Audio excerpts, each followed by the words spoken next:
Oke, assalamualaikum warahmatullahi wabarakatuh. Bertemu lagi di lanjutan materi struktur data. Ya, sebelum saya mulai, ada beberapa hal yang ingin saya sampaikan ya berkaitan dengan ketidakhadiran saya di 2 minggu terakhir karena memang saya terpapar COVID ya. Saya tidak menyangka akan terpapar, tapi ya bersyukur kalau saya masih diperbolehkan untuk kembali sehat, ya, masih masa pemulihan, belum 100% fit ya, saudara masih agak-agak batuk gitu kalau ngomong. Ya mudah-mudahan semakin depan semakin sehat dan bisa kembali normal cepatnya. Ya, terima kasih untuk doa-doa yang sudah dipanjatkan untuk Anda semua yang sudah mendoakan saya ya, semoga Anda mendapatkan balasan yang setimpal, keberkahan dari Tuhan. Terima kasih untuk kesabaran Anda ya, karena memang perkuliahan daring ada plus minusnya ya, kita nggak bisa mempraktekkan secara langsung ya, tapi minimal apa yang kita sampaikan bisa memberikan manfaat untuk Anda. Ya, di 2 minggu yang terakhir sudah diisi oleh Pak Kaprodi ya, Pak Kusnadi, saya sudah berkoordinasi dengan beliau. Kebetulan mata kuliahnya sama untuk yang saya ampu ya, diajarkan di kelas yang lain. Jadi beliau berinisiatif ya agar tidak ketinggalan, jadi diisi oleh beliau. Saya juga mengucapkan terima kasih ke Pak Kusnadi sudah care ya, tanggap untuk men-take over ya, men-take over pengajaran saya ya. Baik, semoga kalian semua dalam keadaan sehat ya dan bisa mengikuti perkuliahan dengan baik. Oke, kita akan mungkin tidak begitu panjang ya penjelasannya karena saya masih butuh pemulihan. Tapi minimal yang saya sampaikan mudah-mudahan bermanfaat ya untuk Anda semua. Ya, kita munculkan saja ya.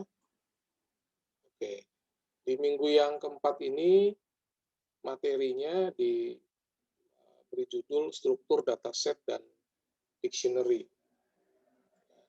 Isinya yang pertama adalah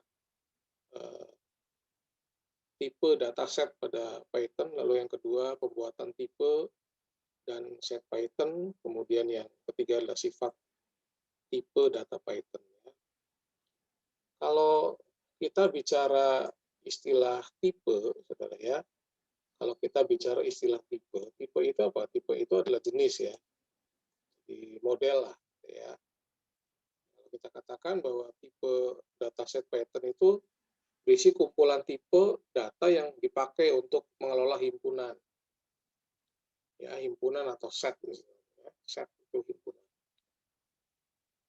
Kalau dibandingkan dengan bentuk array ya, kan array sudah sedikit kita bahas ya di pertemuan awal. Maka tipe dataset berbeda dalam hal indeks.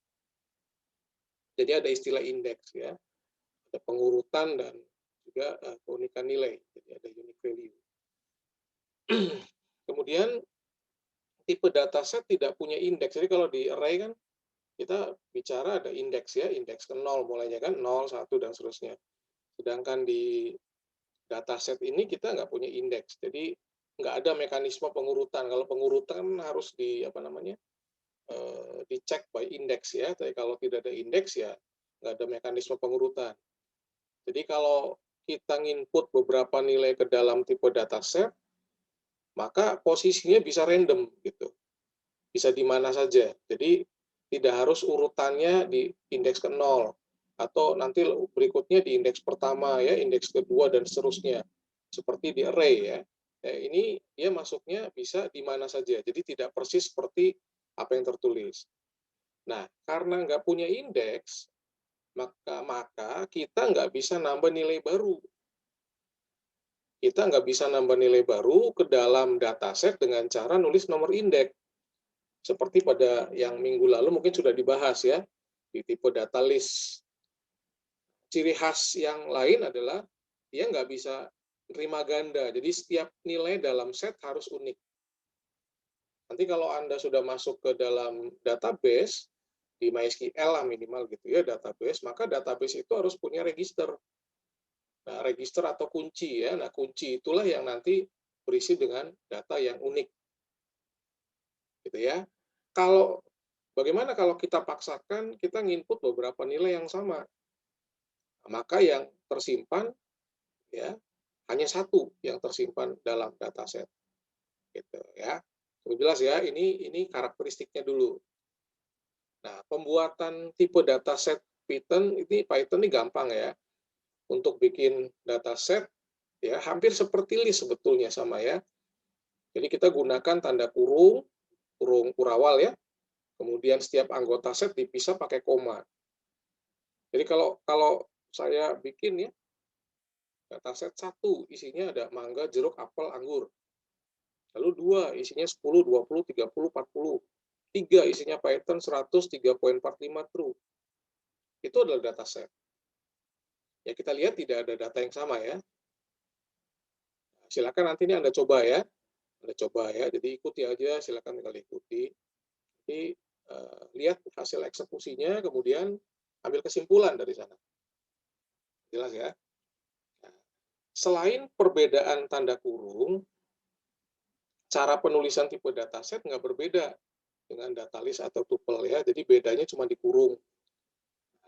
Perhatikan urutan data yang tampil tidak terurut sesuai penulisan. Ini karena dalam dataset setiap anggota elemen nggak punya indeks. Ya, nggak punya indeks. Jadi kita nggak bisa pastikan dia posisinya ada di mana. Jelas ya? Oke. Kemudian penggunaan function tipe. Tipe ya, saudara ya. Masih ingat tipe ya, kalau kita ini kan kita bicara list ya. Ini list, tuple, lalu dataset. Anda bisa lihat bedanya. Yang pertama kita bikin pakai list, lihat ya, pakai tanda kurung matriks begini. Kemudian tuple pakai kurung biasa. Kemudian dataset menggunakan kurung kurawal. Ya, kita bisa melihat cara perbedaan penulisannya. Ya, silakan tinggal nanti Anda cek ya. Anda cek. Jadi nanti bikin ya seperti ini ya proses ya. Nanti coba eksekusi dilihat hasilnya seperti apa. Nah, ini perbedaannya. Jadi pahami dulu perbedaan dengan menggunakan list, perbedaan dengan menggunakan tuple dan juga dataset. 17 ya, ini tinggal dicoba saja. Nah, kemudian sifat dari tipe dataset ya adalah nggak berindeks dan hanya bisa menerima anggota dengan nilai yang berbeda. Jadi kita nggak mungkin apa namanya mengisinya boleh ya, tapi nanti yang disimpan hanya satu. Silakan Anda coba yang atas ya, ini ada pernyataan isinya apa saja, lalu deret isinya apa saja. Kemudian coba di print. Ya, dilihat hasilnya ya. Oke, pastikan setiap Anda mencoba ambil kesimpulan dari sana ya, catat hal-hal yang diperlukan, pahami ya. Itu poin yang penting untuk memahami bahasa program. Ya, untuk variabel pernyataan, saya input string Python sebanyak 2 kali, namun yang masuk cuma 1. Ya, begitu pula untuk yang variabel deret, tadi kalau kita lihat, ya, ini kan kita masukin berapa? 20, ya, ada 2 ya, lalu 50 juga ada 2. Ada 3 malah ya, 50. Ya. Oke, nanti coba Anda lihat, yang ditampung cuma 5 elemen, karena angka 250-nya yang muncul 1 kali. Selain itu, tidak ada urutan yang pasti dari tipe dataset. Jelas ya? Nah, bagaimana jika kita tetap mengakses anggota set menggunakan indeks? Gitu ya. Kan kalau yang pakai indeks kan tadi list ya.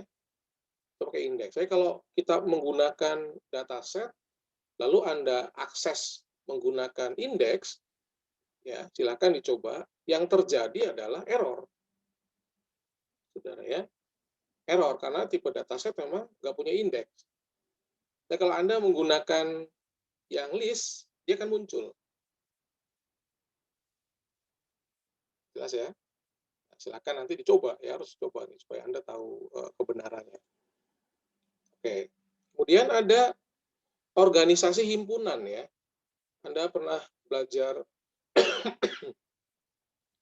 eee, aljabar ya, ilmu aljabar ini kan ada himpunan, himpunan-himpunan ya.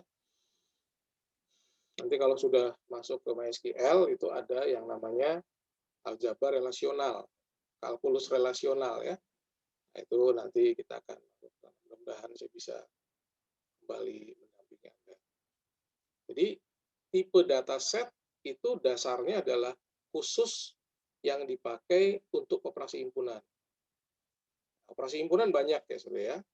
Ada penggabungan, ada union ya, union penggabungan, lalu ada intersection irisan ya, cari irisan gitu yang sama antara yang kiri dan kanan. Ya. Oke, nah Anda bisa lihat contoh apa namanya operasi-operasi yang bisa dilakukan di dalam Python. Nah, katakanlah kita punya himpunan dataset A dan dataset B ya, isinya masing-masing 24, 6, 8, 10, lalu yang B 2, 3, 5, 7, 11. Nah, coba Anda lihat, kalau kita gabungkan, saudara ya, perhatikan lambangnya ya, adalah operasi gabungan himpunan, hasilnya seluruh anggota himpunan yang ada di variabel A digabung dengan variabel B. Anggota yang ada di kedua himpunan hanya ditampilkan satu kali. Berarti berapa? Angka 2. Jadi nanti hasilnya berapa? 2, 4, 6, 8, 10, 3, 5, 7, 11 gitu ya. Nah, print A and B itu intersection. Intersection itu mencari irisan gitu. Hasilnya anggota yang ada di A ya dan juga yang ada di B. Berarti yang mana? Nilainya 2. Ya nanti dicek ya. Silakan dicoba. Lalu perintah print katakanlah kalau bikin A min B itu set different. Hasilnya apa? Anggota yang ada di A tapi nggak ada di B. Gitu ya. Ada di A tapi nggak ada di B. Itu berapa gitu ya. Silakan nanti dilihat. Lalu symmetric difference hasilnya mengembalikan nilai himpunan ya dari semua elemen pada A atau B namun tidak sebaliknya. Tolong nanti dijalankan, dicoba ya dan dipahami ya Saudara ya. Dicatat gitu. Ini oh hasilnya seperti ini. Oh ini hasilnya seperti ini. Ya supaya kita paham betul ya karena kalau kalau Anda nggak coba ya kita nggak bisa tahu hasilnya nanti. Ya hasilnya seperti apa gitu. Jadi harus dicoba dan ya tentunya harus dipahami ya, catat, ya, bikin kesimpulan, bikin resume. Nah, ini adalah contoh penggunaan Python set operation ya. Jadi tadi ada union, ada intersection, ada difference, ada symmetric difference ya. Gitu. Tinggal dicoba ya, nanti dilihat hasilnya. Oke, cukup jelas ya. Jadi ada print art dot intersection. Nah, ini menggunakan perintah statement ya, union itu statementnya, nggak boleh salah tuh ya. Oke ya. Baik, ini kita coba, nanti Anda coba silakan, kemudian uh, hasilnya dilihat ya. Oke, subbahasan yang kedua itu adalah dictionary. Kalau Anda dengar dictionary, dictionary itu kamus kan. Ya, dictionary itu kamus. Jadi apa sih dictionary? Gimana cara bikinnya? Mekanisme ya, menggunakan perulangan, ya mengubah elemen, menambah elemen, menghapus. Kemudian nanti menggunakan konstruktor ya, dictionary. Oke, apa itu dictionary pada Python? Struktur list yang mampu menyimpan berbagai macam list biasanya digunakan untuk menyimpan koleksi data. Nah, tapi list ini punya kekurangan. Ya, tidak bisa menggunakan kunci untuk mengakses itemnya. Nah, dia nggak bisa tuh, nggak bisa menggunakan kunci untuk akses itemnya. Hanya bisa menggunakan nomor indeksnya saja. Dictionary adalah struktur data yang bentuknya seperti kamus. Seperti kamus, namanya juga dictionary ya. bentuknya kamus, terstruktur. Ada kata kunci, kemudian juga ada nilainya. Nah, kata kuncinya harus unik, sedangkan nilai boleh diisi apa saja. Oke ya, kita akan coba lihat. Coba Anda lihat, ini contoh kita menggunakan struktur dictionary. Kita bikin dataset ya. Mahasiswa sama dengan kurung. Ingat, kita menggunakan apa namanya? Dictionary-nya ini ada mahasiswa namanya. Isi datanya nama dan IPK.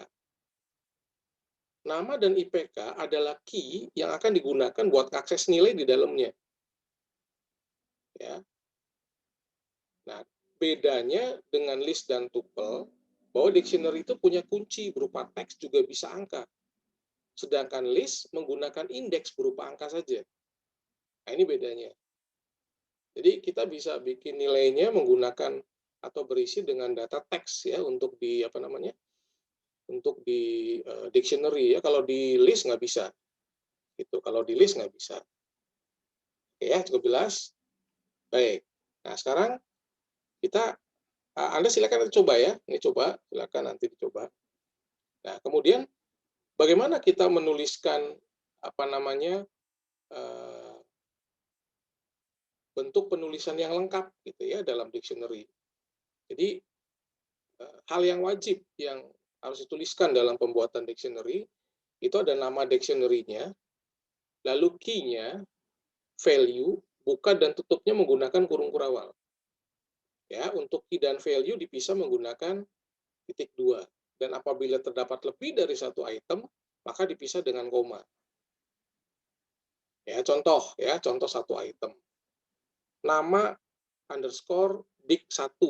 Ya, isinya adalah key, ya namanya, kemudian value.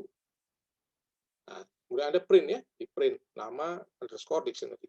Contoh 3 item, key 1, key 2, key 3. Key 1 itu field, ya. Jadi tadi kalau kita lihat nama, IPK, gitu ya. Nah, Anda kan bisa aja bikin apa? Nomor induk mahasiswa, nama, prodi, dan sebagainya. Itu adalah key.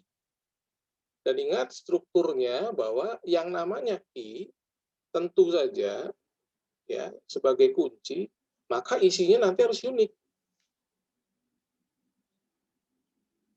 Ya, namanya juga kunci ya. Kita nggak mungkin mencari kode 1, 2, 3. Contoh di bawah tuh, saudara ya. Itu ada nama dictionary tabel barang, isinya kode barang, nama barang, harga.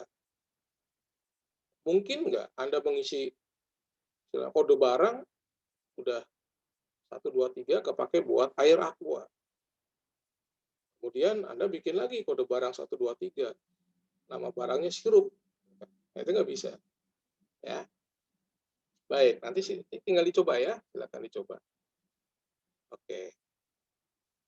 Ya, next. Nah, isi dari dictionary itu bisa berupa string, integer, ya, objek, list, tuple, dan sebagainya. Ini contoh ya, contoh minuman, contoh makanan, warung, ya. Silakan nanti tinggal dicoba ya. Nah, 3 buah variabel makanan, minuman, dan warung masing-masing diisi dengan tipe data dictionary ya. Oke, itu Anda bisa lihat. Minuman pakainya apa? Integer ya. Kemudian makanan pakainya pakai string ya, ayam, bebek, ikan kan. Lalu warung ada string, ada integer. Ya. Jadi apa namanya? Anda bisa buat seperti itu ya. Kemudian contoh ya, contoh list di dalam dictionary dan dictionary dalam dictionary. Kalau Anda melihat secara sepintas ya, yang pertama apa? Kita punya dictionary 1 ya, isinya belajar. Kemudian dictionary 2 isinya PHP, C++, Python, Java ya. Oke, kemudian itu list ya. Itu kan list tuh saudara ya. Dictionary-nya kuliah. Gitu. Jadi di dalam dictionary kuliah itu ada list. Paham ya saudara ya? Oke, jadi silakan nanti Anda bisa lihat tuh. Nah, kemudian kita bikin lagi tuh. Ya, Jadi itu ada list, kemudian ada key-nya kampus, lalu target wisuda, lalu ada riwayat sekolah. Riwayat sekolahnya dictionary lagi. Ya, isinya SD, SMP, SMA, S1. Paham ya, Saudara ya? Ini contoh list dalam dictionary dan dictionary dalam dictionary. Yang listnya mana? Yang listnya ini. Ini list ya. Ini list. Oke. Yang dictionary-nya mana? Ini dictionary. Di dalam dictionary. Paham ya? Ini sebetulnya sudah membentuk, kalau Anda nanti pelajari lebih lanjut database, ya ini adalah bentuk awal dari record. Jadi kalau kita bicara tentang record, ya record itu adalah sebuah bentuk data yang terstruktur gitu ya, ada strukturnya, gitu saudara ya, ada strukturnya. Oke. Kemudian untuk menampilkan mengakses elemen ya, ini mengakses elemen. Jadi kalau kita menampilkan satu elemen yang ada di dictionary, tulis key atau indeks yang ingin diakses ya, dalam kurung siku. Jadi contoh ya, ini saya punya dictionary isinya ayam, bebek, ikan. Saya mau ayamnya aja ya, print makanan ayam. Ya, menggunakan get juga bisa ya, print makanan.get ayam. Isinya apa ya? Ini MP3. Ya, jelas ya? Silakan dicoba. Kemudian menggunakan indeks. Menggunakan indeks. Kita punya satu dictionary ya, isinya nama, umur, lalu ada listnya ya, hobinya nih, pakai list. Lalu ada menikah, kemudian dictionary lagi, sosmed, ya Facebook dan sebagainya. Oke ya. Nah, kemudian saya mau print nih. Print nama saya bla bla bla bla bla ya. Nama. Nah, oke ya. Nama, kita menggunakan i-nya nama. Ya, lalu print Instagram ya. Mahasiswa sosmed Instagram. Ya, Anda bisa lihat ya, mahasiswa masuk, kemudian dalam sosmed Instagram. Pahami ya, dipahami, kemudian dicoba dipahami, kemudian silakan catat hal-hal yang diperlukan ya supaya Anda paham betul. Ini contohnya sudah cukup jelas. Baik, kemudian menggunakan perintah get ya, hampir sama ya, hampir sama. Nanti silakan dicoba saja, saudara ya. Bedanya apa namanya? Kita menggunakan get ya, di bawah nih, mahasiswa.get ya. Ini langsung ini pakai get. Silakan dicoba ya. Nah, kemudian menggunakan perulangan. Kita udah belajar tentang for ya. Udah for ya, di semester yang lalu kan kita udah belajar. Untuk mencetak semua isi dictionary, kita bisa menggunakan perulangan. Kalau Anda punya data yang banyak, kan kita nggak mungkin mengakses cuma satu kali kemudian selesai ya. Harus dilakukan apa? Proses pengulangan ya.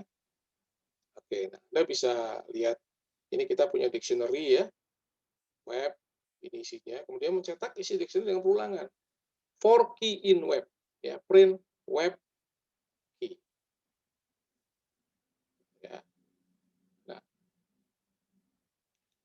ini bikin dictionary-nya dulu ya, web, cetak isinya, for key, file in web.item. Ya, silakan nanti Anda coba ya, coba saja. Setelah declare, Anda bisa ngubah nilai sebuah elemen. Ya, caranya mirip seperti tipe data list. Kalau ngisi nilai ke dalam key atau indeks ya. Jadi contoh ya, ini kita punya dictionary ayam, bebek, ikan, lalu makanan ayam ya itu diganti dengan ayam mercon. Diganti ya. Oke. Kemudian maaf, nambah elemen ya. Nambah elemen ya, dilakukan pengisian nilai ke sebuah key baru. Jadi kalau kita lihat nambah elemen ya. Jadi ini kan baru ada 3, saya masukin nih makanan, masukkan telur sama dengan telur dadar. Gampang ya.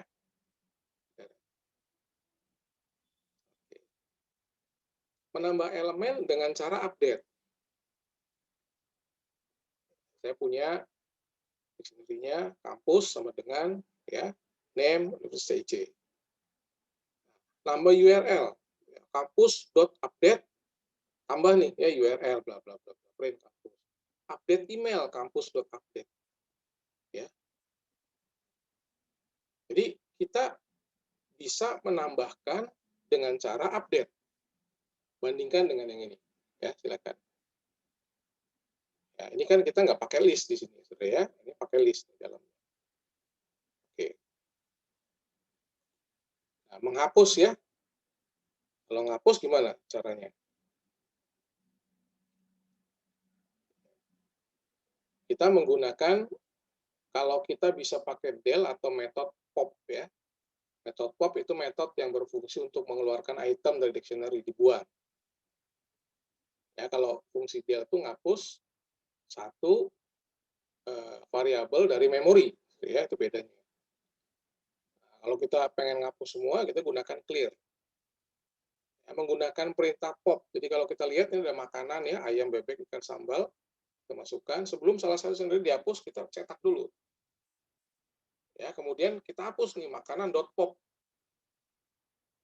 Ya, bebek dibuang. Nah, coba Anda print. Nanti dilihat ya. Oke ya, tinggal dicoba saja.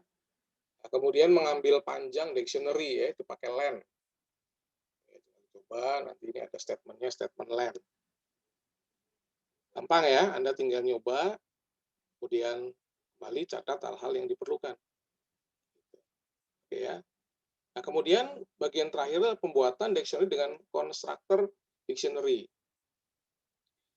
Nah, selain pakai kurung kurawal, ya, proses pembuatan dictionary dalam Python itu bisa menggunakan konstruktor dictionary. Dengan perintah ini, kita nggak lagi pakai kurung kurawal, tapi apa? Cukup kurung biasa, Anda lihat. Perhatikan. Selain itu, key elemen juga nggak perlu pakai kutip. Ya, nggak perlu. Ini nih, name, URL kan nggak ada kutipnya ya. Bentuknya seperti ini. Bebas, Anda mau pakai yang ya, nggak ada keharusan harus pakai konstruktor dict atau enggak ya. Oke, baik. Itu kira-kira yang bisa saya sampaikan di pertemuan minggu yang keempat ya. Sekali lagi mohon maaf kalau masih belum maksimal ya, saya masih belajar menyesuaikan kembali bicara ya, agak-agak sesak nih saudara ya, bicaranya masih batuknya masih sering muncul, jadi masih belum maksimal. Oke ya, terima kasih untuk sudah mendengarkan ini, dan mudah-mudahan apa yang saya sampaikan boleh bermanfaat untuk kita semua. Ya, akhir kata saya sampaikan selamat belajar. Wassalamualaikum warahmatullahi wabarakatuh ya. Salam sehat untuk kita.